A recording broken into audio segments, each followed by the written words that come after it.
নওয়াব সালিমুল্লাহ আমার দাদার বড় দাদা ছিলেন। উনার কন্ট্রিবিউশনের কথা বলে লাভ নাই।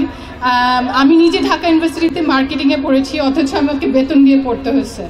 সো ইটস ভেরি প্যাথেটিক যে আমি নিজের দাদার জায়গায় পড়াশোনা করেছি বেতন দিয়ে। সো এটা হওয়া উচিত যে আমাদের ফ্যামিলি থেকে যারা পড়বে, ঢাকা ইউনিভার্সিটি বলেন, বুয়েট বলেন, মেডিকেল বলেন, আমাদের জন্য ফ্রি হওয়া উচিত। এবং এখানেও যদি আমরা আসি আমাদেরকে 10 টাকা দিয়ে ঢুকতে হয়, অথচ ঢাকা শহর এক সময় আমার দাদার ছিল, আমার দাদার ছিল, বাট কোনো কন্ট্রিবিউশন আমাদের নাই। আমি যা হয়েছি আমার নিজের বদলতে হয়েছি, আমি নিজে পড়াশোনা করে উপরে উঠেছি, কিন্তু কোথাও বলতে পারবো না যে আমার দাদার কন্ট্রিবিউশনে আমি এখানে আসছি।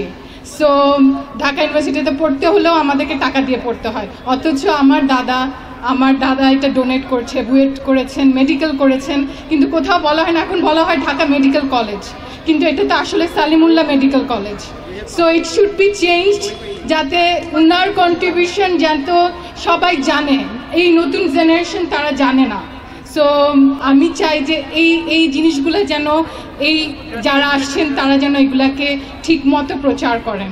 সো ইটস ভেরি ইম্পর্টেন্ট, সবার জানা উচিত যে নওয়াব সালিমুল্লাহ কী ছিলেন এবং বাংলাদেশের জন্য উনি কী করেছেন, যেটা অন্য কেউ করেননি এবং এখনও কেউ করেনি।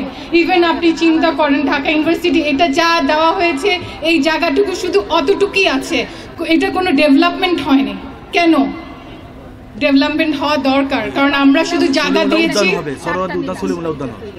সোহরাওয়ার্দী উদ্যান যেটা, সেটাও কিন্তু ঢাকা আপনার নওয়াব সালিমুল্লাহ আমাদের রেস কোর্স ছিল, কিন্তু ওইটাতে বলা হয় সোহরাওয়ার্দী উদ্যান না, এটা হওয়া উচিত নওয়াব সালিমুল্লাহ উদ্যান।